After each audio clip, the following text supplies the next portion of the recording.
ఈ మహాశివరాత్రికి క్రికెట్లో మరో ప్రత్యేకత ఉంది. సరిగ్గా శివరాత్రి రోజు ఆదివారం భారత్ పాక్ల మధ్య టీ20 వరల్డ్ కప్ క్రికెట్లో భాగంగా కీలక మ్యాచ్ జరగనుంది. రెండు దేశాల మధ్య మ్యాచ్ అంటే అభిమానులు ఎలా ఎదురు చూస్తారో చెప్పాల్సిన పనే లేదు.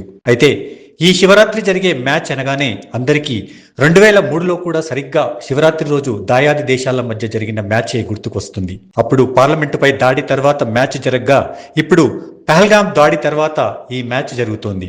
అప్పట్లో కూడా భారత్ పై ఫ్యాన్స్ నుంచి విపరీతమైన ఒత్తిడి ఉండేది.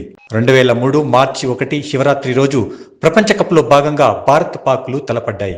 మొదట బ్యాటింగ్ చేసిన పాకిస్తాన్ 273 పరుగులు చేసింది. భారత్ ఈ భారీ లక్ష్యం ఎలా ఛేదిస్తుందని అభిమానులు టెన్షన్ పడ్డారు.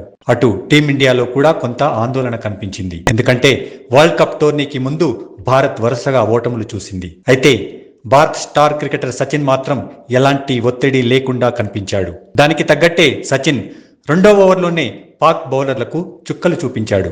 సిక్సర్లు, ఫోర్లతో విరుచుకుపడ్డాడు. కేవలం 32 బంతుల్లోనే భారత్ 50 పరుగులు దాటించింది. సచిన్ దాటికి ఓ దశలో షోయబ్ తాను బౌలింగ్ చేయలేనని చేతులెత్తేశాడంటే సచిన్ ఎలా ఆడాడో అర్థమవుతుంది. సెహ్వాగ్, గంగూలీ పరుగులేమీ చేయకుండా వెనుతిరిగినా సచిన్, కైఫ్లు కలిసి ధాటిగా ఆడాడు. కేవలం 78 పరుగుల్లోనే 98 పరుగులు చేసి సచిన్ అవుట్ అయ్యాడు. అప్పటికి విజయానికి ఇంకా 100 పరుగులు అవసరం. ఆ తర్వాత వచ్చిన ద్రవిడ్, యువరాజ్ అదే ఫామ్ కొనసాగించి కేవలం 45.4 ఓవర్లలోనే భారత్కు విజయాన్ని సాధించి పెట్టారు.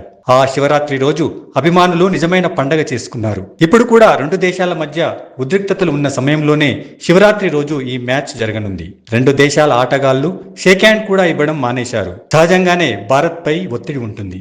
అందుకే అభిమానులు 2003 శివరాత్రి రిపీట్ కావాలని కోరుకుంటున్నారు.